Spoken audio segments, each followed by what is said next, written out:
সৃষ্টিকর্তার পরিকল্পনার উপরে কারো কোনো হাত নেই। তিনি সব নির্ধারণ করে রেখেছেন, কোথায় আপনাকে সম্মানিত করবেন আর কোথায় আপনাকে এক নিদারুণ পরীক্ষার মুখে ফেলবেন।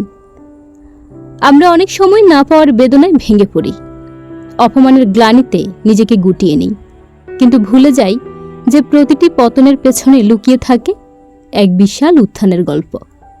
আসলে আমরা যা চাই তা সবসময় আমাদের জন্য কল্যাণকর হয় না, কিন্তু তিনি যা দেন তাই আমাদের জন্য শ্রেষ্ঠ। যে দরজায় আপনি বারবার কড়ানেরও প্রত্যাখ্যাত হয়েছেন, জানবেন সেই দরজার ওপাশে আপনার জন্য কেবল ধ্বংসই অপেক্ষা করেছিল। আপনাকে সেখান থেকে সরিয়ে নেওয়া মানে হলো আপনাকে আরও বড় কোনো প্রাপ্তির দিকে এগিয়ে দেওয়া। ধৈর্য ধরুন, কারণ আপনার হারানো প্রতিটি মুহূর্তের হিসাব তার কাছে আছে। যেখানে আপনি আজ এত অবহেলিত, কাল হয়তো সেখানেই আপনাকে সম্মানের সর্বোচ্চ শিখরে বসানো হবে। সময়ের চাকা যখন ঘুরবে, তখন আপনি নিজেই বুঝতে পারবেন কেন আপনার সেই চাওয়াগুলো পূর্ণ হয়নি। তার পরিকল্পনায় কোনো ভুল নেই। তিনি অন্ধকার সরিয়ে আলোর পথ দেখাবেনই।